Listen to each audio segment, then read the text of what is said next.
Daniel 6, del 1 al 11. Vamos a leer la palabra del Señor. Dice: pareció bien a Darío constituir sobre el reino 120 sátrapas que gobernasen en todo el reino, y sobre ellos 3 gobernadores, de los cuales Daniel era uno, a quienes estos sátrapas diesen cuenta para que el rey no fuese perjudicado.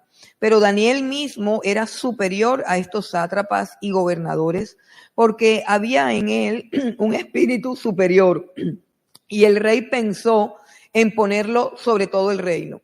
Entonces los gobernadores y sátrapas buscaron ocasión para acusar a Daniel en lo relacionado al reino, mas no podían hallar ocasión alguna o falta, porque él era fiel y ningún vicio ni falta fue hallada en él. Entonces dijeron aquellos hombres: no hallaremos contra este Daniel ocasión alguna para acusarle, si no la hallamos contra él en relación con la ley de su Dios. Entonces estos gobernadores y sátrapas se juntaron delante del rey y le dijeron así: Rey Darío para siempre vive. Todos los gobernadores del reino, magistrados, sátrapas, príncipes y capitanes, han acordado por consejo que promulgues un edicto real y lo confirmes, que cualquiera que en el espacio de 30 días demande petición de cualquier dios u hombre fuera de ti, oh rey, sea echado en el foso de los leones. Ahora, oh rey, confirma el edicto y fírmalo, para que no pueda ser revocado conforme a la ley de Media y de Persia, la cual no puede ser abrogada. Firmó pues el rey Darío el edicto y la prohibición. Cuando Daniel supo que el edicto había sido firmado, entró en su casa, y abiertas las ventanas de su cámara que daban hacia Jerusalén, se arrodillaba 3 veces al día y oraba y daba gracias delante de su Dios, como lo solía hacer antes. Entonces se juntaron aquellos hombres y hallaron a Daniel orando y rogando en presencia de su Dios. Padre, te damos gracias en esta mañana por tu palabra, te damos gracias por tu presencia, te damos gracias porque te podemos adorar, porque podemos cantar para ti, porque tú has cambiado, Señor, nuestro cantar, nuestra música, Señor, nuestra canción es diferente desde que te hemos conocido, Dios. Queremos pedirte que hables a nuestras vidas, Señor, a través de la vida de tu siervo Daniel, a través de esta historia, Señor, que hables a nuestras vidas, Dios, que hables a nuestros corazones, Señor, que hables, Padre Santo, como lo dice tu palabra, Señor, que es como espada que penetra hasta partir el alma, que divide las coyunturas de los tuétanos, Señor, y que desnuda todo lo que somos delante de tu presencia. Padre, te pedimos que nos hables y que así también como tu palabra es poder para crear todas las cosas que ella habla, que tu palabra, Señor, pueda crear en nosotros aquello, Dios, para lo cual tú la envías, Señor. Trata con cada uno de nosotros, trata con nuestras vidas, restaura lo que tiene que ser restaurado, Señor, endereza lo que está torcido. Señor Dios, perfecciona lo que aún es imperfecto, Señor. Haz tu obra en nuestras vidas, Dios, en el nombre poderoso de Cristo Jesús. Amén y amén. Gloria a Dios. Bueno, en este pasaje encontramos un evento que vivió Daniel en su ancianidad, en los últimos años de su vida. Se cree que en promedio Daniel tenía unos 85, 86 años, ya casi pisando los 90. Él es un hombre anciano y si nosotros recordamos, él llegó como un jovencito de 14 años durante el reinado de Nabucodonosor. Y él hasta este momento ha sobrevivido a 3 gobiernos, a 3 emperadores. Ha sobrevivido Daniel. Los gobernantes han sido levantados y han sido derribados por el mismo Dios, y él con sus ojos ha contemplado todo lo que está sucediendo. Pero el corazón de este pasaje y en lo que quiero que nos centremos en esta mañana, porque es una historia que quizás todos la conocen, es una historia que todos la conocen, y yo recuerdo que yo era muy pequeñita, y uno de los primeros acercamientos que yo estuve con la Biblia fue un librito muy pequeñito y delgado que se llamaba Daniel y los leones. Y esa fue como mi primera historia bíblica que leí.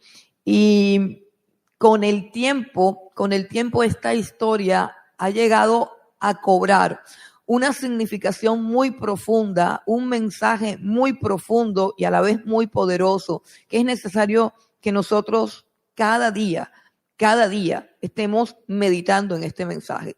Me di cuenta que este es el tercer mensaje que tengo de este mismo capítulo de Daniel. O sea, el Señor me ha regalado 3 mensajes a todos nosotros, porque yo simplemente soy la portadora, pero a todos nosotros como iglesia, como piedra angular, nos ha regalado 3 mensajes de este capítulo, de solamente este capítulo de Daniel. Así que creo que es una buena razón para que hoy estemos concentrados en lo que Dios quiere hablar a nuestras vidas.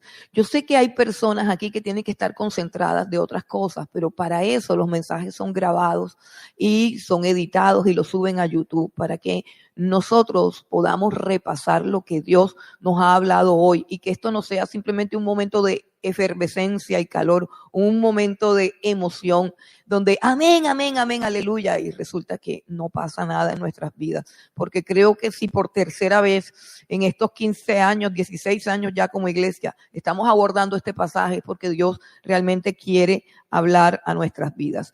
El corazón de este pasaje es la superioridad de Daniel con respecto a todos los gobernantes de un imperio famoso, de un imperio que reinó en la historia y fue el imperio medo-persa, conocido mejor como el imperio persa, porque fueron los persas los que más sobresalieron y los que al final asumieron casi todo el control del imperio. No sé cuántos de ustedes han leído historia, porque sé que en los colegios ya no dan historia. Esa es una estrategia del diablo, porque el pueblo que no conoce su historia está obligado a repetirla. Entonces, en los colegios ya no dan historia. Hay otras materias que tienen como propósito claramente destruir la memoria, la dignidad y la integridad de las personas y sobre todo destruir a la familia. Entonces, de pronto usted no sabe que históricamente hablando, que no es una fábula ni un mito, existió un imperio llamado el Imperio Persa. Persia es geográficamente la región que hoy nosotros conocemos como Irán. Ahí se levantó, ahí y alrededor de todo lo que fue un día el Imperio Romano, el Imperio Griego, toda Asia, Europa y parte de África. Todo eso fue gobernado en esta época por los persas, el Imperio Persa. Y dice que el primer rey que tuvo el Imperio Persa fue el rey Darío.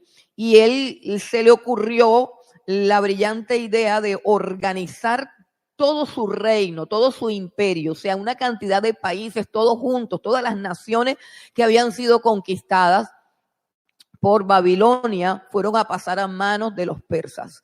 Y si estuvieron aquí el domingo pasado recordaremos por qué pasó eso, pero esa es otra historia que la pueden encontrar en YouTube. En este momento, el primer rey, el rey Darío, el primer rey del Imperio Persa, tuvo la brillante idea de organizar todo su reino y constituyó 120 sátrapas. Vamos a cambiar la palabra sátrapas y pongamos algo así como alcaldes o gobernadores, es que cada provincia la repartían y habían 120 provincias.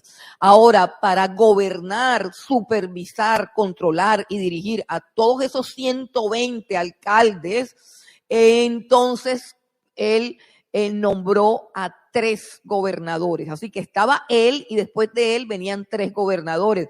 Pero dice la palabra de Dios que de esos 3 gobernadores, uno de ellos era Daniel, y Daniel sobresalía porque tenía un espíritu superior de tal manera que el rey Darío había considerado seriamente la probabilidad, la posibilidad de colocar a Daniel al mando de todo el reino, que Daniel fuera el segundo, pero no porque hubo un tráfico de influencias, no, porque realmente Daniel no era ningún persa ni ningún medo. Daniel era un judío que había abrazado su identidad y no había perdido su ciudadanía judía, ni sus principios, ni sus valores, ni la fe de sus padres, ni la fe de su Dios. Y tenía una identidad supremamente clara y firme, y era conocido por la firmeza de su identidad, de su fe, de sus creencias y de sus valores. Este Daniel tenía una forma de ser, una forma de vivir, una forma de hablar, una forma de administrar su vida, una forma de reaccionar, una forma pública de ser que hacía que el mismo rey se diera cuenta que él era superior a los demás. Así que cuente 120 sátrapas más 2 gobernadores. Estamos hablando de 122 gobernantes, entre los cuales sobresale visiblemente Daniel, porque tiene un espíritu superior y el rey lo sabe. Dice, este hombre es superior. Este hombre es superior. Y lo primero que nos dice la escritura es que Daniel es superior a todos esos gobernadores. ¿Por qué es superior a todos los gobernadores? El texto nos dice claramente que sucedía algo elemental que podemos percibir por las maquinaciones de estos gobernadores. Todos estos gobernadores, 120 hombres que tenían que ser brillantes, que tenían que ser inteligentes, que tenían que ser competentes, más 2 hombres gobernantes, se pusieron de acuerdo e hicieron un complot para destruir la imagen de Daniel frente al rey e impedir que el rey cumpliera con su propósito de nombrar a Daniel como jefe de todos ellos. Así que lo primero que podemos ver de estos hombres es que eran controlados por la envidia y que eran controlados por la codicia. Y eso es lo que los hace supremamente inferiores a Daniel. El dominio. Una de las cosas que tenemos que preguntarnos en esta mañana, tanto hombres como mujeres, ¿qué es lo que nos domina? ¿Qué es realmente lo que nos controla? Esa es una pregunta clave que tenemos que hacer, ignorando cualquier religiosidad y cualquier creencia. ¿Qué es lo que te controla? ¿Qué es lo que te domina? ¿Qué es realmente? Y lo que nosotros tenemos aquí son 122 hombres controlados por la envidia, dominados por la codicia, que son capaces de ponerse de acuerdo para hacer tropezar a otro. Eso es lo que los hace inferiores a los demás. La codicia, el ser controlado por la envidia, el ser controlado por la codicia. Pero dice algo más. Dice que estos hombres comenzaron a perseguir a Daniel, a observarlo. Imagínense un hombre que es capaz de resistir que 122 hombres lo estén vigilando día y noche a fin de encontrar en él, como dice la Biblia, un vicio o una falta.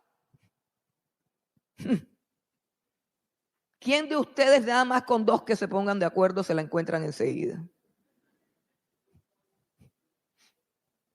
¿O quién de ustedes nada más le pregunta al vecino y el vecino le contesta? Sí, mira, te he pillado en A, B, C, D, X, Y. Habían 122 hombres persiguiendo a Daniel desde que se levantaba hasta que se acostaba para ver de qué pierna cojeaba. Estaban buscando un vicio o una falta. Y observando las traducciones para todos los exégetas, para todo el Sanedrín y los maestros de la ley que me puedan estar escuchando, no aquí, sino en otro lugar, porque aquí no hay de eso. En el hebreo, falta Ha sido traducida en otras Biblias como negligencia, es decir, falta tiene que ver con un fallo en la administración y se refiere al área laboral. Lo que ellos estaban buscando era en el desempeño de las tareas, en el desempeño de la administración. Recuerde quién es Daniel, uno de los 3 hombres más importantes del reino de Persia. Así que tiene bastante trabajo, ¿cierto? Tiene bastante trabajo y tiene bastante oficio. Y estaban encontrándole en toda la administración, en los papeles, en las escrituras, en el horario, si cumplía el horario, si no cumplía el horario. Oye, piensa. Tú como cristiano, ¿dónde trabajas? ¿Cómo es tu vida laboral? Tú que dices que eres cristiano, que sirves al Señor, que predicas, ¿cómo es tu vida laboral? ¿Cómo te manejas en tu escritorio? ¿Cómo manejas el horario? Si te apareciesen en tu trabajo nada más 2 sátrapas para que se empiecen a buscar, vamos a este tipo que se las tira de aleluya aquí, mira, y que canta en la iglesia y que predica, deja ver cuánto tardarían los 2 sátrapas en encontrar que te pones a jugar en el horario laboral, que te pones a chismosear, que te llevas los insumos de la empresa para tu casa, que hacen una cantidad de cosas, que chismoseas, que miras a la pelada enfrente, que no respetas al jefe, que hablas mal de los compañeros. ¿Cuántas fallas no te pudieran encontrar? Y lo otro es que le estaban buscando un vicio. Los vicios son importantes porque a través de los vicios se puede hacer caer a un hombre. Los vicios. ¿Cómo saber si tengo un vicio? Eso es de lo más sencillo que hay. Haz un inventario de en qué te gastas la plata. Tan sencillo. Vamos a suponer, hoy estamos aquí a 20. Vamos a suponer que te pagan 21, que te pagan el 25. Vamos a suponer que te pagas el 25. Así como por pura curiosidad, dedícate a ver en qué se te va la plática. Y allí vas a encontrar si tienes o no tienes un vicio. Porque el que tiene un vicio invierte dinero en su vicio. Por eso es que todos los que tienen vicios, y yo no estoy hablando ni de alcohol, ni de juegos, ni siquiera del baloto, que tengo hermanos que compran baloto, ni siquiera estoy hablando de las apuestas, ni del casino, ni siquiera estoy hablando del cigarrillo. Yo estoy hablando de cualquier vicio. Estoy hablando de cualquier vicio, de aquello por lo cual tú estás dispuesto a pagar y a invertirle tiempo. Y no puedes despojarte de eso. Eso se llama un vicio. No es necesario, no es urgente, pero para ti es vital. Entonces, es nada más cuestión de mirar en qué se te va la plata y ahí descubres si hay un vicio. Estos hombres son inferiores a Daniel porque son dominados por sus vicios y ellos no pueden creer que exista un hombre sin un vicio. Por eso es que están buscándole un vicio a Daniel. Estos hombres están dominados por sus faltas porque ellos tienen cosas ocultas. Ellos hacen sus trampitas. Ellos roban cositas de la empresa. Ellos adulteran un poquito los números cuando pasan un informe. Ellos tienen sus tramoyas. Y a ellos les parece que es lo normal que Daniel también los tenga. ¿Y de qué se cree el judío ese? Aquí todos somos tramposos. Aquí todos nos repartimos la torta. ¿Y él qué se cree? Algo malo tiene que estar haciendo él. Y también ellos son inferiores a Daniel por esa situación, porque también ellos tenían sus faltas, sus vicios, y estaban dominados por la envidia y por la codicia. Pero a mí lo que más me impacta es la superioridad de Daniel frente al mismo rey. Daniel es superior al rey Darío. Y aunque no te puedo hacer una lista de los vicios ni de las faltas del rey Darío, hay algo que sobresale grandemente en el rey Darío y es la necedad y la necesidad que él tiene de ser adulado. el ego tan frágil que tiene como rey. ¿Cómo cayó en esta trampa el rey Darío? Porque recuerden que el rey Darío es un rey que aprecia a Daniel y que interiormente y públicamente reconoce la superioridad de Daniel frente a todos los demás. ¿Cómo llegó a caer en una trampa? ¿Cómo llegó a ser víctima de su propio invento? Sencillo, le gusta la adulación. Le encanta la adulación. Es su debilidad que lo adulen. Y cuando no lo adulan se siente mal. Le trajeron un embuste tan tremendo, un embuste que decía que todos los sátrapas, que todos los gobernantes se habían reunido en un consejo y que todos estaban de acuerdo. Mentira, porque el más importante para él no estuvo en esa reunión. Pero él no pudo ver la mentira, porque la mentira la taparon con adulación. Hermano, yo no sé cómo decírselo para que lo entiendan, pero no hay nada más peligroso, sucio, asqueroso que la adulación. El que adula busca algo de ti. El que adula te quiere destruir, te quiere tumbar. El que adula habla mal de ti por detrás. No solamente lo dice la Biblia, es que yo lo he vivido. Es que yo conozco la adulación. Es que yo sé lo peligrosa que es. Y yo antes podía creer en un momento, pero ahora la aborrezco. La aborrezco. Porque la adulación siempre contiene una mala intención. Es muy diferente que tú le expreses tu gratitud a una persona. Es muy diferente que tú le expreses admiración a una persona o gratitud. La adulación es otra cosa. Tú, oh rey, debes firmar un decreto para que todo el mundo te ore nada más a ti y que nadie ore a su Dios, sino solamente a ti, rey. Uy, cuán venenosa y asquerosa es. La vanidad, dijo el diablo una vez en una película, porque es que él sale en las películas. La vanidad es mi pecado favorito, dijo el diablo en una película. ¿Por qué? Porque por la vanidad caen la mayoría de los hombres, sobre todo los hombres que no conocen a su Dios, que no conocen a su Creador. El rey Darío está dominado por su ego. El rey Darío es fácil víctima de la adulación. Y el rey Darío es esclavo de sus torpes decisiones. No es un hombre libre, aunque está puesto como rey. No es un hombre libre, no es un hombre autónomo, ni es un hombre independiente en sus decisiones. Pero la superioridad de Daniel es una superioridad que ha sido comprobada porque, número uno, ha sobrevivido a 3 emperadores.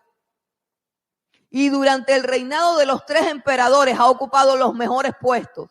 Y el único emperador que no reconoció su superioridad, su dignidad y su grandeza, el único emperador que lo tuvo en poco, ese emperador fue destruido en una noche, en una fiesta. Su reinado no duró sino unos cuantos días. La superioridad de Daniel está clara porque a él no le mueve ni el dinero ni el poder. ¿Lo recuerdan? Cuando el rey Belsasar, del cual estamos hablando, le ofreció dinero, le ofreció collar de oro, le ofreció poder, le ofreció riqueza, y él dijo: todas tus riquezas sean para ti. Yo te voy a descifrar la escritura, pero quédate con tu plata. Quédate con tus puestos.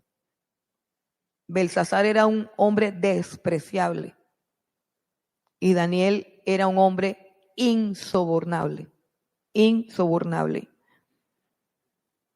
Mientras los sátrapas y los gobernadores se reunían en un corrincho para hacer maldades, para buscar a quien hacer tropezar,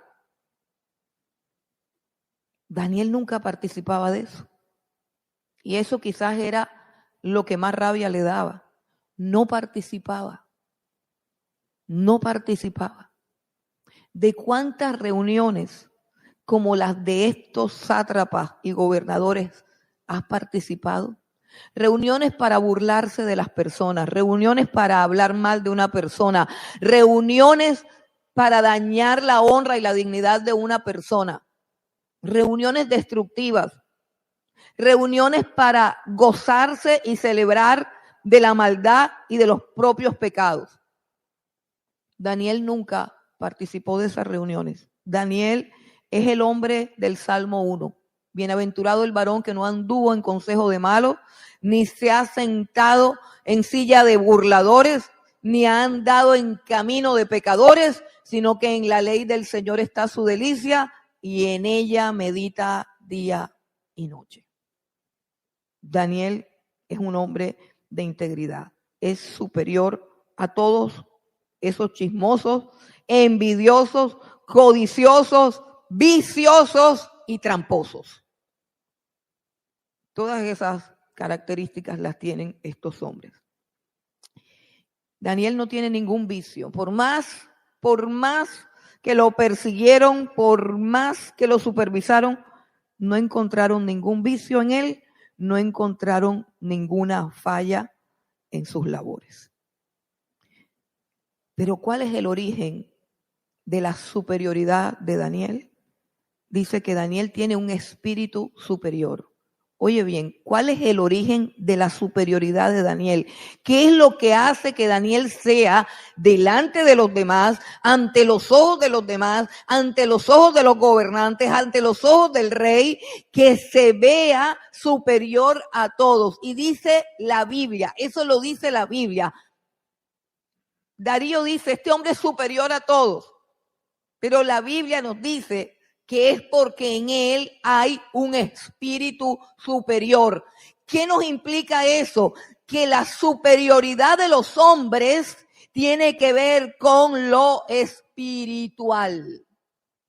La superioridad de las personas tiene que ver con lo espiritual. La superioridad de las personas no tiene que ver con la inteligencia, no tiene que ver con el intelecto, no tiene que ver con las destrezas, no tiene que ver con las riquezas, no tiene que ver con los cargos, no tiene que ver con el estatus. La superioridad de las personas tiene que ver con lo espiritual. La vida espiritual. La vida espiritual. Ahí es donde está la grandeza del ser humano. Eso es lo que hace que un simio no sea igual a un hombre. El diseño de Dios es que los hombres fueron hechos del polvo, los animales fueron hechos de la tierra. Y dijo Dios, produzca la tierra seres vivientes según su especie. Pero cuando creó al hombre, amasó al hombre del polvo de la tierra. Pero Dios habló y dijo, hagamos al hombre a nuestra imagen y semejanza y que sea Señor de todo lo que hemos creado, no esclavo de lo que se ha creado.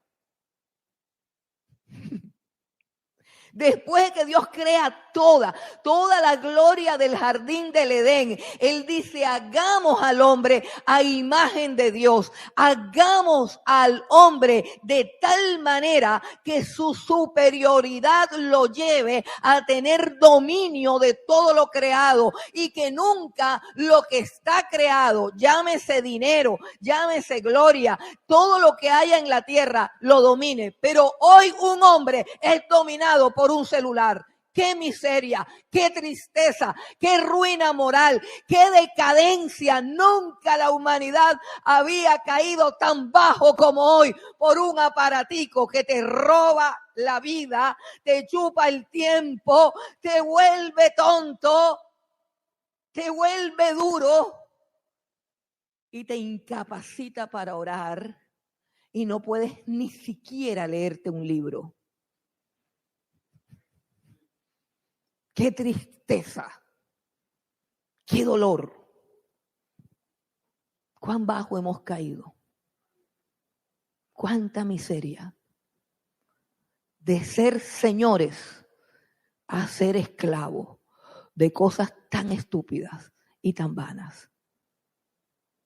Y del celular cuente carro, casa, beca, camisa, tenis, Nikes, lo que usted quiera, basura. Y el hombre es esclavo de eso, es esclavo de sus títulos, es esclavo de sus cartones, es esclavo de su bolígrafo, es esclavo de su maletín, es esclavo de todo. No es señor de nada. Lo que hace que un hombre sea diferente a un gorila es que en él Dios puso su aliento, su espíritu. Dice que amasó Dios al hombre del barro de la tierra y sopló sobre él aliento de vida, de su boca. Dios no sopló sobre ningún animal. Dios no sopló sobre ninguna especie. Dios sopló de su aliento, de su boca, nos hizo vivir. Y nos hizo vivir para su gloria. Para que fuéramos señores de todo aquello que Él había creado. La superioridad no tiene que ver ni con el cuerpo, ni con la mente, ni con el corazón, ni con el intelecto, ni con lo que tengo, ni con lo que me pongo. Tiene que ver con el espíritu, con lo espiritual. Por eso es que la doctrina cristiana, a través de la Biblia, ha entendido, por lo que dice la Biblia, que el hombre está muerto espiritualmente. ¿Por qué la Biblia enseña que el hombre está muerto espiritualmente? Porque se puede conectar a un celular, porque se puede conectar a un teléfono, porque se puede conectar con el gato, porque se puede conectar con el perro, porque se puede conectar con todo, pero no se puede conectar con el Dios que le dio la vida. No puede. No puede orar. Puede durar horas en su vicio, pero no puede durar ni un segundo en la presencia de Dios o escuchando su palabra. Muerte espiritual.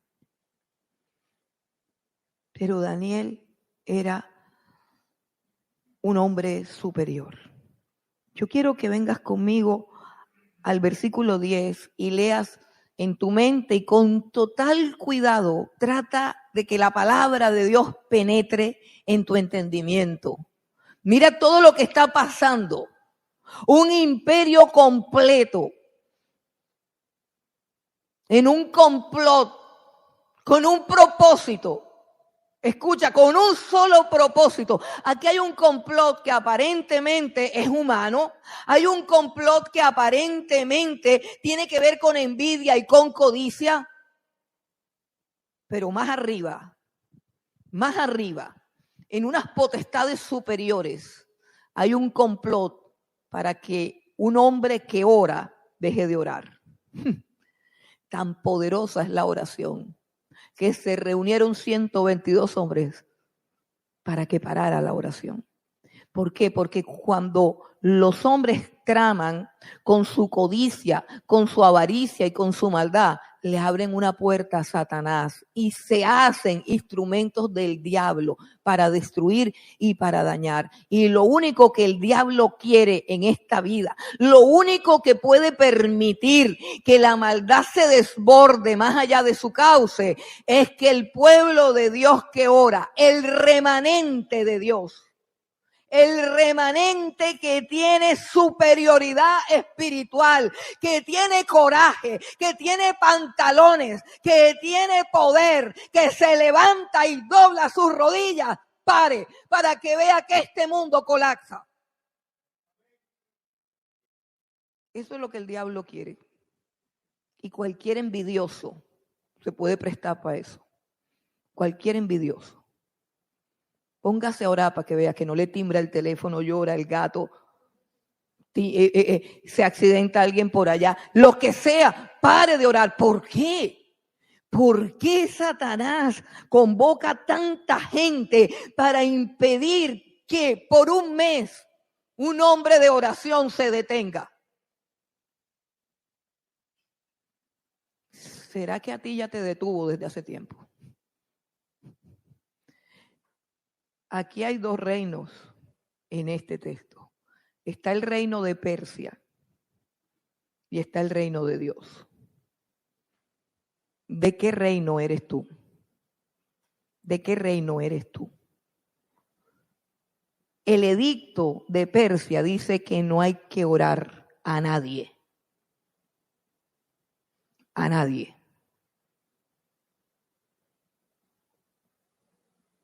Pero en el reino de los cielos, Jesucristo nos dice, oren sin cesar. Oren sin cesar. Sin oración no hay nada. Sin oración no hay poder, sin oración no hay nada. Te puedes saber la Biblia de memoria. Puedes ser de los más altos y exclusivos calvinistas. Puedes estar convencido de que estás predestinado para salvación. Y esa misma convicción puede ser tu propia ruina. Porque esa es la convicción que te hace vivir esa vida tan superficial, tan laxa. El convencimiento de que eres salvo. ¿Salvo de qué? ¿Salvo de qué? Si tu cuerpo es el que manda. ¿Salvo de qué eres? Si tu estómago es el que te controla. ¿Salvo de qué eres? Si la pereza te tiene tullido en una cama. ¿Salvo de qué eres? Si eres esclavo de tu jefe, de tu horario, de tu cama, de la codicia, de la laxivia, de la lujuria, de la pornografía, del celular, de la tecnología. ¿Salvo de qué, hermano? La salvación es libertad. La salvación es libertad. La salvación es libertad. Conozco tantos hombres que proclaman la salvación y ellos mismos no lo son. Esclavos, viviendo una vida miserable, tanto en términos físicos como materiales como espirituales. Vidas miserables. No pueden orar. No pueden buscar a Dios. No pueden. Nunca tienen tiempo. Caramba, ¿y en qué trabajas? Que no tienes tiempo para orar. ¿En qué trabajas? Porque Daniel manejaba un imperio de 120 provincias. Y tú no me vas a decir a mí que tú tienes más trabajo que Daniel. Envanecimiento es eso. Tú tienes más trabajo que Daniel. Tú no tienes nada que hacer frente a Daniel. Frente a Daniel, aquí todos somos una partida de desocupados y de vagos. Piensa por un momento tú que dices, ay, que ando estresado este trabajo. Yo no soporto, no tengo un día de... Es que la gente corre como loca. No, es que así no se puede orar. Mientras yo tenga este trabajo, no se puede orar. Oye, qué casualidad veo yo que los que oran no trabajan. Y uno se pregunta, pero cuando ora, ¿por qué ora? Ora, pero no trabaja. Y los que trabajan no oran. Ese es el problema de los hombres. Perdónenme, discúlpenme. Usted no sabe todo lo que yo he llorado por este sermón, por todo lo que Dios me ha mostrado. Se lo digo de corazón, delante de Dios estoy. Aquí delante de Dios que mató a Ananías y a Zafira cuando decían mentiras. No les miento. Dios me hizo llorar anoche. Y lloré por todos los hombres que conozco. Lloré con este pasaje por todos los hombres que conozco. Y le decía a Dios, ¿qué nos está pasando? Devuélvenos a los hombres. Yo no quiero ofender a nadie. Yo no quiero ofender a nadie. Ayer discutía con un hermano porque yo no sé quiéncito vio y que el hebreo, el arameo, el no sé qué, y no, la sana doctrina no produce dolor. Pues yo me leí este capítulo y lloré por media hora en mi cama. Porque yo decía, entonces que Daniel no existió, esto es un muñeco, esto es una fábula, todo esto es mentira. Los hombres son como lo que tú ves. Los hombres son lo que tú ves. El rey estómago, el rey sueño, la reina cama, el rey chisme, el rey chiste. ¿Y qué más? Rápido y Furioso, Matrix. Esa es la emoción. Ya viene. Rápido y Furioso 20, no sé por dónde van. Ay, ya no la viste. Ay, no me la he visto. Ay. Váyase a ver si quiere, hermano, pero ¿sabe qué? Yo quiero decirle algo. Después de 15 años de estudiar la Biblia,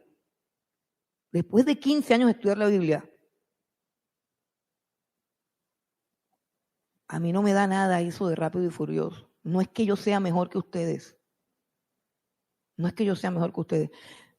Pero como yo soy la que les he enseñado por la misericordia de Dios la Biblia en estos 15 años, a mí me duele mucho verlos corriendo detrás de los Rápidos y Furiosos, del Matrix y de cuánta estupidez produce Hollywood.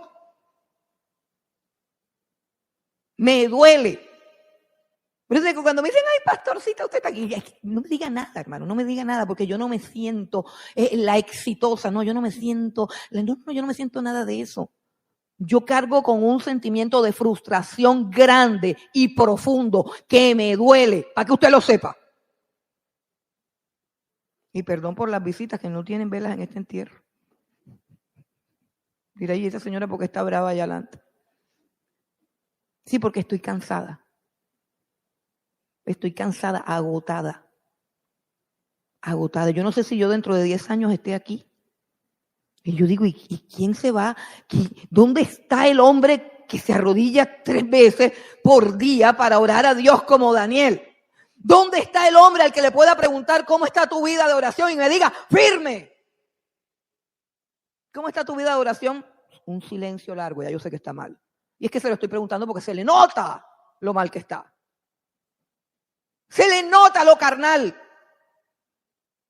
Se le nota lo superficial, se le nota el cansancio, se le nota la pereza, se le nota en su cuerpo la glotonería. Por eso le pregunto, ¿cuánto tiempo oras tú? Súper bien. Todos están bien. Por favor, entonces, ¿a quién le estamos orando? ¿A quién le estamos orando? Mire el versículo 10. Dice, cuando Daniel supo que el edicto había sido firmado, ¿qué decía el edicto? Lo leyó. Mira, Daniel, que salió un edicto, no me consultaron nada, léelo. Dice que nadie puede orar por un mes a ningún otro Dios. Todo lo que tú tengas que pedir, tienes que venírselo a pedir a San Darío. Él es el único Dios por un mes. ¿Qué hizo Daniel? ¿Qué hace un hombre superior? ¿Qué hace un hombre superior? ¿Qué hace un hombre con espíritu superior? Va a reclamar. Un momentico, yo voy a hablar con Darío para explicarle que yo no estaba ahí. No, un momentico, ¿quiénes fueron los tramposos esos? Yo no estaba ahí. ¿Qué hace un hombre superior? Ni se inmutó, mírelo, ni se inmutó. Cuando Daniel supo que el edicto había sido firmado, entró en su casa y abiertas las ventanas de su ventana que daban hacia Jerusalén, se arrodillaba 3 veces al día y oraba y daba gracias delante de su Dios, como lo solía hacer a veces. Los lunes después del regaño el domingo. Antes del edicto y después del edicto. Ese es un hombre superior. Un hombre al cual los edictos del diablo no lo afectan ni lo esclavizan. Un hombre que no tiene excusas. Un hombre que sabe con quién tiene su compromiso primordial. Un hombre que sabe cuál es su principal deber. Eso es un hombre superior, hermano. Eso es un hombre superior. ¿Dónde está la superioridad de Daniel? Allí, hermano, en sus rodillas. Tóquese la rodilla. Esa rodilla que ya no se dobla de lo tiesa que está. En las rodillas de Daniel estaba su superioridad. Que te quiero decir rápidamente, ¿por qué ese show de abrir la ventana y orar mirando a Jerusalén para que todo el mundo lo viera? Porque no cerró la ventana y ya no se podían meter en la casa. Sencillo. Porque cuando Salomón, el rey Salomón, inauguró el templo, Dios mandó una profecía que decía que cuando el pueblo se apartara, y es una profecía larguísima, entre ellas está la promesa de si se humillare mi pueblo y oraren y buscaren mi rostro. Y la profecía decía, te la voy a buscar para que la leamos porque de verdad es que es bien interesante. En segundo libro de Crónicas, capítulo 6. Segundo libro de Crónicas, capítulo 6. Vamos a leer el versículo 29.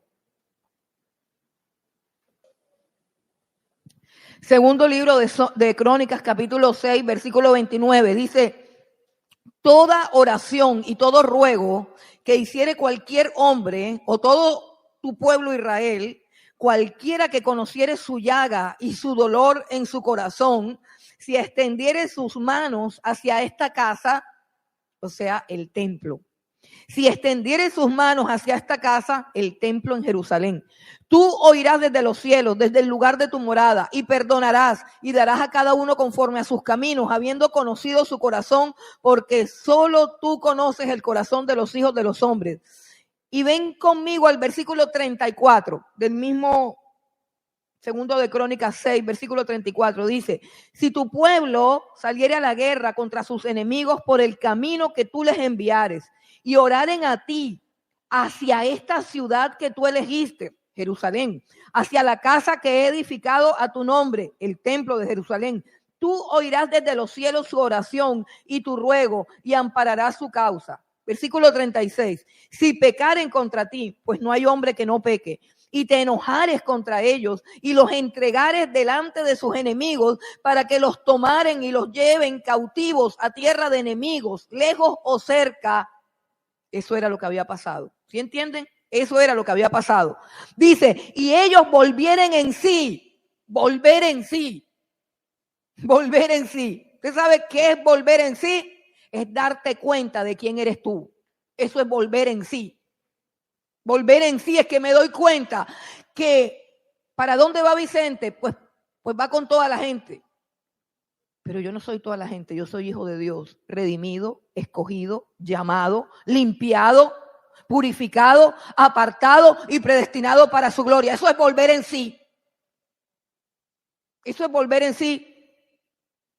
O sea que todo el tiempo en que tú te comportas como un impío, estás fuera de sí. No sabes quién eres. No sabes quién eres.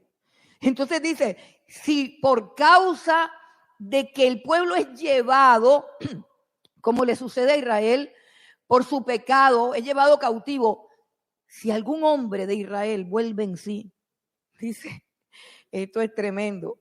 Versículo 37, en la tierra donde fueren llevados cautivos, si se convirtieren y oraren a ti en la tierra de su cautividad y dijeren, pecamos, hemos hecho inicuamente, impíamente hemos hecho. Y si se convirtieren a ti de todo su corazón y de toda su alma en la tierra de su cautividad, donde los hubieren llevado cautivos, y oraren hacia la tierra que tú diste a tus padres, hacia la ciudad que tú elegiste y hacia la casa que he edificado a tu nombre. ¿Quedó claro por qué Daniel abría las ventanas y oraba mirando a Jerusalén?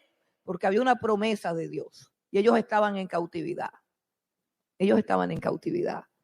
Y las oraciones de Daniel eran tal cual como los decía ese texto. Una oración pidiendo perdón, una oración reconociendo el pecado, no solamente de él, sino de todo el pueblo. Una oración donde Daniel se humillaba. Ahí está la grandeza. Ahí está la grandeza. Ahí está el poder. Y era tanto el poder, la unción, la vida espiritual, la superioridad espiritual, que ni siquiera ese edicto detuvo a Daniel. Ni siquiera ese edicto. Ni siquiera ese edicto. Se enteró del edicto, no se inmutó. Se fue a orar, como lo solía hacer antes del edicto. Toda la superioridad espiritual de Daniel estaba allí. Si él hubiese detenido su vida de oración, escúchame bien, si él hubiese detenido su vida de oración, él se hubiese convertido en un hombre inferior, igualito a los demás. Porque lo que lo hacía diferente era el tiempo que él pasaba frente a su Dios. Y dice que oraba y daba gracias. Era un hombre consagrado, era un hombre disciplinado en la oración y era un hombre agradecido por todo lo que tenía. Por eso nada, ni las persecuciones, ni las glorias, ni las exaltaciones, ni todo lo que el palacio, tanto de Babilonia como de Persia, como todos los reyes que le ofrecían cosas, ninguno de ellos pudo destruir la fe y la fidelidad de Daniel hacia su Dios. Una fidelidad clara, una fidelidad práctica. Práctica. Una vida de oración, una vida centrada en Dios. Una vida que busca la gloria de Dios y no la gloria de él. Por eso es que no hay egolatría en Daniel. Por eso es que Daniel no es sobornable, porque él no necesita el reconocimiento de los hombres, porque él está delante de Dios y él ha visto cómo Dios lo ha llevado desde que entró con 14 años a ese palacio donde dijeron que si no hacía lo que les decía el rey, moriría, y él alcanzó no solamente salvar su vida, sino la de todos los magos. Donde él ha visto la gloria de Dios. ¿Por qué temerle a 123 hombres que son inferiores a él, cuando él puede estar de frente, cara a cara, con Dios? Con Dios. Ahí es donde está la superioridad. Hermanos, ¿dónde están los hombres? ¿Dónde usted no se da cuenta? Les pido perdón, yo no quiero ofender a nadie, pero cuando la enfermedad es grande, el remedio es doloroso. ¿Dónde están los hombres, hermano? ¿Dónde están los hombres? Jugando dominó, viendo pornografía, jugando con muñequitos. ¿Dónde están los hombres? Usted no se da cuenta, porque usted va a decir, la han arremetido con nosotros. No. Es que es todo un proceso, hermano. La masculinidad está desapareciendo porque públicamente e ideológicamente están enseñando que la masculinidad es tóxica. Que entre más femenino sea el varón, pero no lo dicen así porque entonces dicen, pero es que esto es un problema ya. No. Entre más delicados seas. Entre más iguales seamos. Es que somos igualitos. Hace rato, estaba asesorando una pareja que no es de aquí. Precisamente tampoco fue a buscar asesoría en su iglesia por lo mismo, no son de aquí. Y tenían un conflicto ahí entre los dos. La primera pregunta que le hago al varón, ¿usted cree que ella y usted son iguales? Y él, claro, él dice, esta señora, si yo no le digo que somos iguales, me pega. Mínimo me pega. Y me dice, sí, el hombre y la mujer son iguales. Y yo, pues no. El hombre y la mujer no son iguales. Son diferentes. Y el mundo quiere meternos esa mentira para destruirnos. La mujer está siendo destruida. ¿Por qué está siendo destruida? Porque hay unos movimientos feministas para que el eslogan de la mujer sea empoderadas. ¿Dónde están las mujeres empoderadas aquí? Las mujeres empoderadas. Pero nunca se habla del hombre empoderado. No, los hombres están desempoderados. El hombre que llega a empoderarse de algo es un machista o micromachista, como decía Agustín Laje, es un peligro heteropatriarcal para una cantidad de cosas. Entonces, si un hombre dice que no quiere la camisa rosada, es un machista, es un no sé qué. O sea, ya eso no se puede. El hombre no puede ser hombre, porque el machismo es tóxico, porque los hombres quieren destruir y quieren gobernar y una cantidad de cosas. Hermano, yo soy una mujer y la verdad, yo no quiero estar empoderada de nada. Yo quiero ser una mujer normal.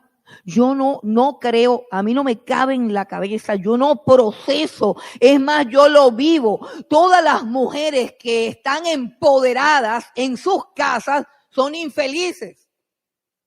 Y vienen a llorar porque el hombre está desempoderado, desentendido, anulado, adormecido, aletargado, desaparecido. Y las mujeres de ahora, ¿qué es lo que quieren?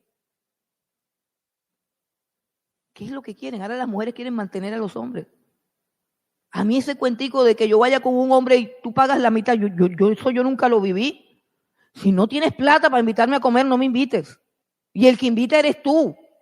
No, es que los hombres ya no saben qué es eso. Los hombres ya no tienen necesidad de conquistar nada.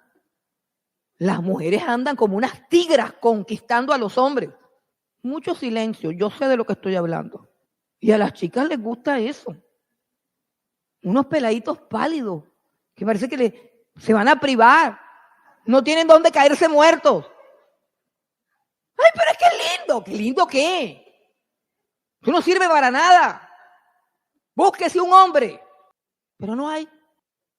Perdónenme, hermanos, perdónenme. Yo sé que el ego del hombre no resiste lo que yo estoy diciendo.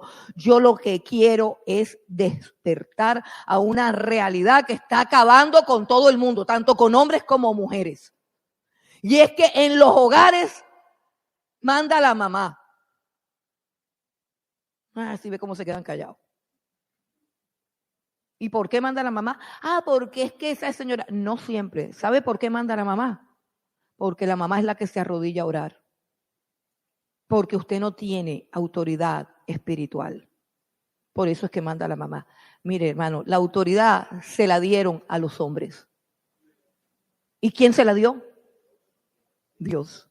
Y entonces, ¿de dónde se nutre esa autoridad? De Dios. De Dios. Pero los hombres no quieren nada con Dios. Y cuando el peladito pregunta si Dios existe, si quién creó el universo, preguntan que eso qué es, cualquier tema que tenga que ver con religión, vaya y pregúntele a su mamá. Usted abandonó el cargo. Usted entregó el puesto. Sí, yo conozco mujeres pesadas. Yo conozco unas mujeres canzonas. Yo conozco unas mujeres que son la mata de la necedad. La mujer sabia edifica su casa, pero la necia con sus manos la derriba. Por lo general, para que una casa se derribe, tiene que meter la mano la mujer para que se derribe. Y el hombre puede ser todo lo necio y lo sinvergüenza que sea y las casas se sostienen porque hay mujeres de rodillas ocupando el puesto que debiera ocupar él. Pero eso no debe ser. Eso no debe ser. Tanta arrogancia, tanta altivez, eso es lo que tiene. Oye, ¿cómo así que ahora son las mujeres las que le dicen al hombre, mijo, vamos a orar? ¿Cómo así? ¿Cómo así? Ese es tu papel, esa es tu obligación. Si tienes autoridad y si tienes hombría y masculinidad, eso te lo dio Dios. Y si lo quieres conservar, busca a Dios. No busques a tu mujer o al Dios de tu... No, ahora estas son esclavos de las mujeres. No, hermano. ¿Dónde están los hombres? Es la pregunta que yo hago, que yo veo en esta Biblia.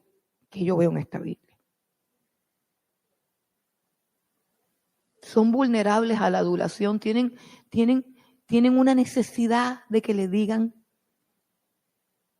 No, hay que estimularlos. hay que alabarlos. Tienen una autoestima tan frágil. Y precisamente como la autoestima es frágil y la mujer tiene una lengua venenosa, nada más con que le diga algo que podría ser momentáneamente verdadero, porque obviamente no está haciendo su función, es que tú no sirves para nada. En vez de amarrarse los pantalones y decir, vamos a ver quién es el que no sirve para nada, se van, se quedan callados, entran en depresión, se van a tomar. En esta casa no se puede hacer nada, me voy a tomar, me voy a jugar, me voy con mis amigos. No, hermanos, la superioridad tiene que ver con lo espiritual. Si no hay vida espiritual, no hay superioridad de nada. Y no porque Dios no te la haya dado, es porque tú has renunciado a ella. Tú has renunciado al papel que Dios te dio como sacerdote de la casa, como autoridad y cabeza de las familias, como líder de la sociedad en la que estás.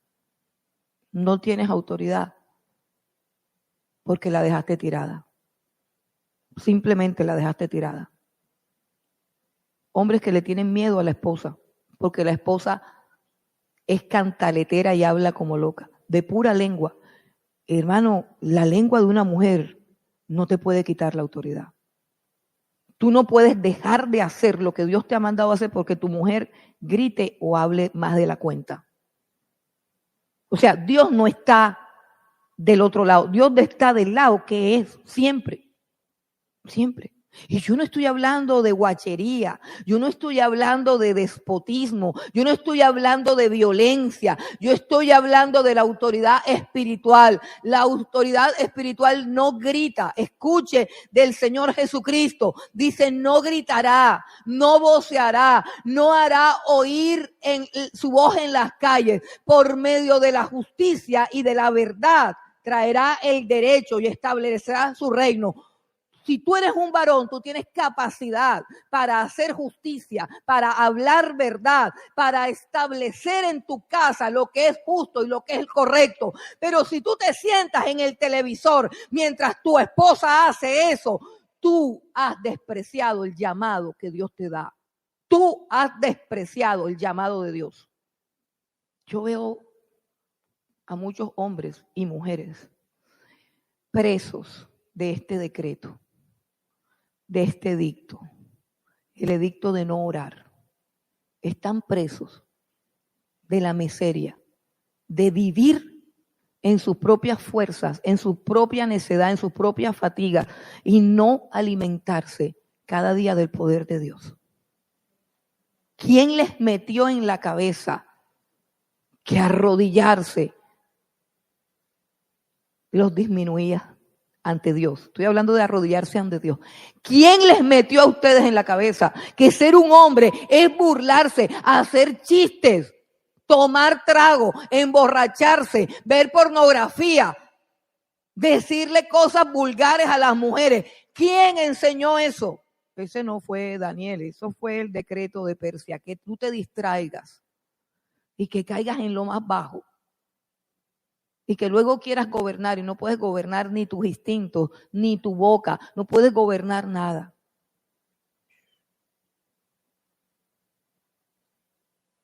¿Por qué? Porque no hay, escucha, dice la Biblia, no hay autoridad sino de parte de Dios. Y cuando alguien en tu casa busca a Dios, cuando alguien en tu casa busca a Dios, ahí está la autoridad. Y te voy a decir, hasta el gato de tu casa o el perro sabe quién es la autoridad. Te estaré diciendo una locura. Los gatos y los perros que hay en tu casa reconocen la autoridad espiritual. Y ellos no tienen que ver con si es hombre o si es mujer. ¿Sabes por qué te lo digo? Porque los animales no pecaron. Los animales no pecaron. A Daniel lo metieron en una cueva con leones salvajes. Dios no creó a los leones para que se comieran a los hombres. No. Los animales se volvieron salvajes por causa del pecado de los hombres. Y yo no sé cuántos leones hambrientos habían ahí. Pero cuando entró Daniel, los leones supieron que había un espíritu superior en él. Y que a ese que había entrado no se lo podían comer. Los leones. Por eso te digo que hasta el perro en tu casa sabe quién tiene autoridad. La autoridad es espiritual. Y Dios nos las ha dado, pero no la hemos cuidado. Mientras tanto, Satanás promulga sus edictos, promulga sus decretos para que no ores, para que no busques a Dios. Y te acusa. Contra Daniel hubo una acusación. Lo acusaron, número uno, sí, de violar el decreto. ¿Cuál decreto? Una mentira, una trampa, un complot. Eso no era ningún decreto. Pero Daniel permaneció tranquilo, hermano, tranquilo. Escucha, y el rey pasó todo el día tratando de hacer hasta lo imposible por revertir el decreto, pero él era esclavo de los que lo rodeaban.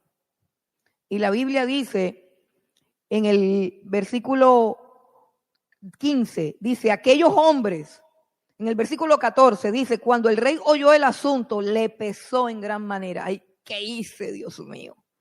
¿Qué hice? Dejarte llevar por tu egolatría. Y resolvió librar a Daniel. Dijo, vamos a buscar una forma. Y hasta la puesta del sol trabajó para librarle. O sea, ellos llegaron en la mañana tempranito diciendo, Daniel está orando. Y el rey, desde por la mañana hasta las 5 de la tarde, buscando la manera de revertir el decreto. Pero dice en el versículo 15 que aquellos hombres rodearon al rey. ¿Cuál rey? Un payaso. Un payaso necesitado de aprobación.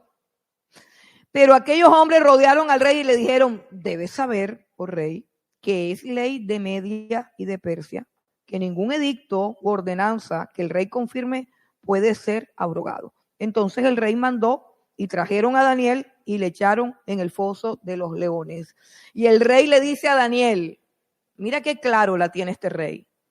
Daniel, el Dios tuyo, ya que yo no pude, ya que yo no te pude salvar, el Dios tuyo a quien tú continuamente sirves. El Dios tuyo a quien tú continuamente sirves, que Él te libre. Que Él te libre. Yo no pude. Soy solo un monicongo aquí. Soy solo un monigote. No puedo hacer nada. Tengo una corona arriba, pero no puedo reinar. Soy esclavo. El Dios tuyo a quien tú continuamente sirves. No al que sirves de vez en cuando, no al que sirves el domingo, al que sirves continuamente. Siendo Daniel un trabajador, un obrero más dentro del reino, el rey reconoce que es un siervo de Dios. Y dice que después se fue a su palacio y se acostó en ayunas. No comió en todo el día. Pidió que no le trajeran música ni nada. Y se le fue el sueño. Pasó la noche en vela, angustiado, sintiéndose estúpido, sintiéndose ridículo, sintiéndose un tonto y sintiéndose culpable. Pero mientras él caminaba por su cuarto, renegando de sí mismo, Daniel dormía plácidamente con 5 leones hambrientos. Esa es la diferencia entre un hombre superior. Aún en el foso de los leones, él estaba tranquilo. Aún los leones lo percibían como una persona superior. Aún los leones respetaron a Daniel. Este Daniel que servía a Dios de manera continua. Pasó la noche, el hombre el rey Darío apenas amaneció, salió corriendo, para encontrarse quizás con los restos de Daniel, pero él tenía como un pálpito. Él tenía como una corazonada, porque a él le habían contado de otras hazañas del Dios de Daniel. Él sabía de 3 amigos de Daniel que habían salido vivos de un horno de fuego. Él sabía de todos los enigmas que él había descifrado. Y dice que se acercó al foso de los leones en el versículo 20 y con voz triste le dijo: Daniel, siervo del Dios viviente. ¿Será que afuera en la casa, en la calle, la gente sabe que tú eres siervo del Dios viviente? Daniel, siervo del Dios viviente, el Dios tuyo a quien tú continuamente sirves, ¿te ha podido librar de los leones? Entonces Daniel respondió al rey: oh rey, vive para siempre. El mismo respeto, la misma honra y el mismo reconocimiento que le había tenido siempre, intachable. Ese es un hombre superior. Mi Dios envió su ángel, el cual cerró la boca de los leones para que no me hiciesen daño, porque ante él, esto es lo que importa, ante él fui hallado inocente, y aún delante de ti, oh rey, yo no he hecho nada malo. Entonces se alegró el rey en gran manera a causa de él y mandó a sacar a Daniel del foso, y fue Daniel sacado del foso y ninguna lesión se halló en él porque había confiado en su Dios. Y dio orden el rey y fueron traídos aquellos hombres que habían acusado a Daniel y fueron echados en el foso de los leones, ellos, sus hijos, sus mujeres, y aún no habían llegado al fondo del foso cuando los leones se apoderaron de ellos y quebraron todos sus huesos. Dice: delante de Dios fui hallado inocente. Delante de Dios fui hallado inocente. Dios lo halló inocente. Además de eso, también lo halló justo. Además de eso, lo halló digno.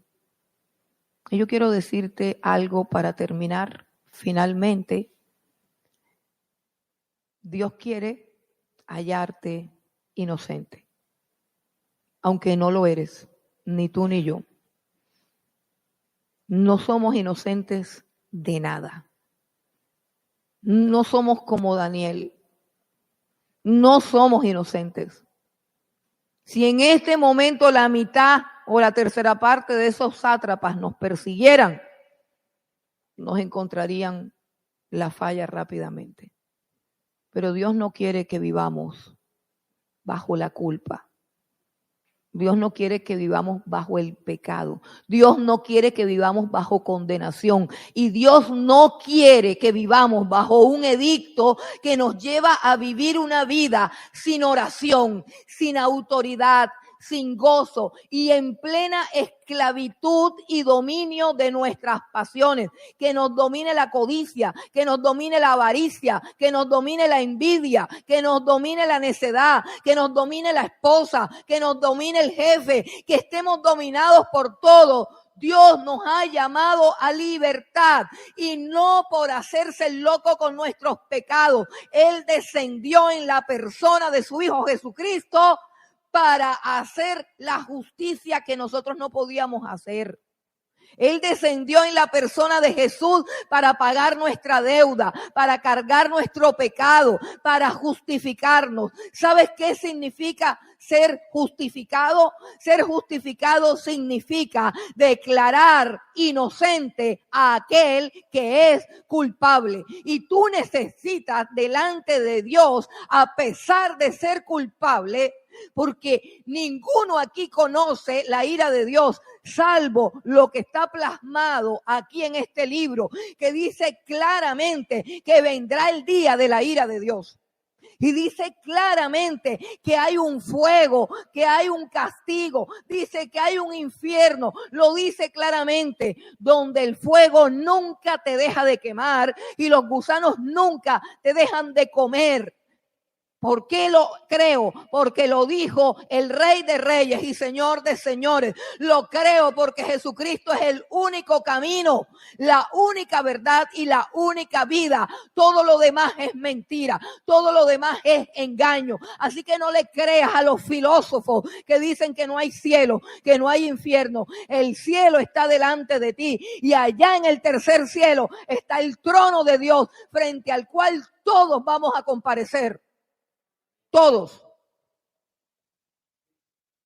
Y en su justicia, porque es un Dios justo, ha creado un lugar para castigar a los culpables. Pero Dios no quiere mandar a ese lugar a nadie.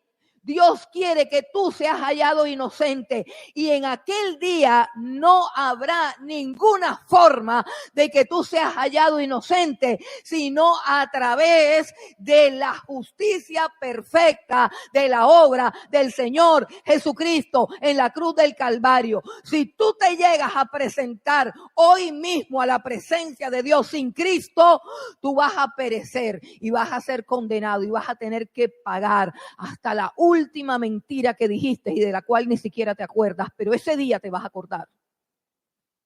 Ninguna falta contra la ley de Dios va a quedar sin castigo. Escucha bien, Dios es un Dios justo. Justo, no hay una sola mentira, no hay un solo agravio contra la ley de Dios que no vaya a ser castigado. Escúchalo bien, te lo estoy diciendo, yo quiero que tú lo entiendas. Todas las mentiras que has dicho, todas las fornicaciones, todos los malos pensamientos, todo lo que hemos hecho contra Dios será castigado. La única salida es que tú aceptes el regalo gratuito del perdón de Dios en Cristo Jesús. Porque si Jesús fue lacerado, azotado, escupido, humillado, desnudado, traspasado, si le dieron vinagre, si lo escupieron, si se burlaron de él, si murió en la agonía más intensa, con la muerte lenta y dolorosa de la crucifixión, fue porque él en esa cruz estaba pagando por cada una de mis mentiras, por cada uno de mis malos pensamientos, por cada uno de mis adulterios, por cada uno de mis robos, por cada pedazo de mi maldad. El Señor Jesucristo derramaba su sangre y sufría en la cruz. Por eso es que yo puedo creer que algún día puedo estar en la presencia de Dios y vivir. Si no tienes a Cristo, estás perdido. Si no tienes a Cristo, hay un prontuario contra ti. Hay un acta de decretos que te condena. Pero Dios no quiere que vivas en condenación. De tal manera te amó Dios. De tal manera te amó Dios. Escucha, de tal manera te amó. Que Él se puso en tu lugar. Él puso a su Hijo en tu lugar. El que no conoció pecado, por nosotros se hizo pecado, para que nosotros fuésemos hechos justicia de Dios en él. Alguna vez Jesucristo le dijo a sus discípulos: si vuestra justicia no fuere superior a la de los escribas y la de los fariseos, no podrán entrar al reino de los cielos. Y estos tres varones, Noé, Daniel y Job, eran los tres varones más justos del planeta Tierra. Y sabes que te quiero contar que si tu justicia no fuese superior a la de Daniel, tampoco entrarás al reino de los cielos. Porque la única justicia que puede estar delante de Dios es la justicia perfecta del Señor Jesucristo. Si tú no estás en Cristo Jesús, si tú no abrazas a Cristo Jesús, si tú no te aferras a Cristo Jesús, tú no puedes entrar al reino de los cielos. Así tengas una fundación para los niños pobres. No estoy diciendo que necesitas una religión. No estoy diciendo que necesitas una religión. No, yo no te estoy hablando de ninguna religión. Yo te estoy hablando de Jesucristo. Te estoy hablando de Jesucristo. si tú quieres el perdón de tus pecados, si tú quieres la justicia de Jesús, si tú quieres una vida de oración y que tu alma sea libre de esos decretos de muerte, de no poder doblar rodillas, de no poder orar, si tú quieres eso, solamente cierra tus ojos en este momento y dile a Jesús, te entrego mi vida. Dile, Jesús, te entrego mi ser. Entra en mi vida. Toma mi ser. Dame tu espíritu. Dile, lávame con tu sangre. Dile, recibo el sacrificio de la cruz. Recibo el regalo de tu perdón. Te entrego mi vida, te entrego mi ser. Te entrego todo lo que soy. Díselo con tus palabras. Que sea una oración sincera, que sea una oración genuina. Dile, te entrego toda mi miseria y toda mi debilidad. Él no había ido a la cruz cuando Daniel oraba. Se espera de esta generación hombres de mayor valor, hombres de mayor entrega, hombres de más intensa oración. Y perdonen que diga hombres. Yo sé que hay mujeres que necesitan ir a orar. Yo sé que hay mujeres que necesitan dejar la mundanalidad, la vanidad, la superficialidad, la necedad, la vida hueca y volverse a Dios. Pero tenemos que recuperar el sacerdocio de los hogares. Tenemos que recuperar al papá. Tenemos que recuperar el lugar de los hombres en la sociedad.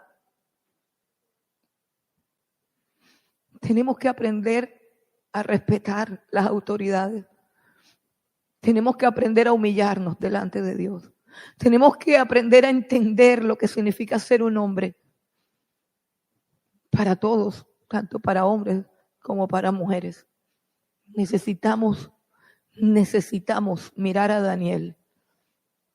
¿Crees que Dios espera menos que de nosotros que lo que obtuvo de Daniel? ¿Crees que Dios se va a contentar con menos teniendo a un hombre como Daniel? La Biblia dice que tenemos una nube de testigos. Una nube de testigos a nuestro alrededor. Está Daniel, está Isaías, está Elías, está Ezequiel, está Noé, está Job. Y nosotros viviendo una vida tan pueril, tan infantil, tan necia, viendo todas las películas estúpidas. ¿A cuántos héroes de la Biblia, reales, verdaderos, que están en el reino de los cielos esperando por nosotros? ¿A cuántos de ellos conocemos? ¿Cuánto del coraje, del valor, de la sabiduría, de la vida de oración de estos hombres tenemos? ¿Y cuánta basura dejamos? ¿Cuánta basura permitimos a nuestra mente, a nuestro intelecto, a nuestro corazón? Conociendo tantas historias gloriosas. ¿Por qué permitimos tanta basura en nuestra mente? ¿Por qué permitimos tanta vanidad en un corazón que ha conocido la verdad? Que ha conocido la gloria y el poder de Dios. ¿Por qué somos tan superficiales? El coraje de Josué, la fe de David, todo eso es nuestro, porque todo eso es de Cristo. La Biblia dice que somos hechura suya, creados en Cristo Jesús para buenas obras. La Biblia dice que Él nos ha hecho participantes de la naturaleza divina, que nos ha dado miles de promesas. Dice que somos nuevas criaturas y queremos vivir en el pasado. El Señor te dice que por favor hoy es día de volver en sí. ¿Quién eres tú? ¿Quién eres tú? ¿Quién eres tú? ¿Qué ha hecho Cristo por ti? ¿Quién eres tú? No eres un siervo del Dios viviente. ¿Qué debe hacer un siervo del Dios viviente? ¿Es tu vida un reflejo ¿Es tu vida algo que comunique a tu familia que eres un siervo del Dios viviente? Es tiempo de levantarse. Es tiempo de orar, hermanos. Es tiempo de asumir la responsabilidad. Es tiempo de azotar la carne. Pero quizás no haya más oportunidades. Quizás no haya más oportunidades.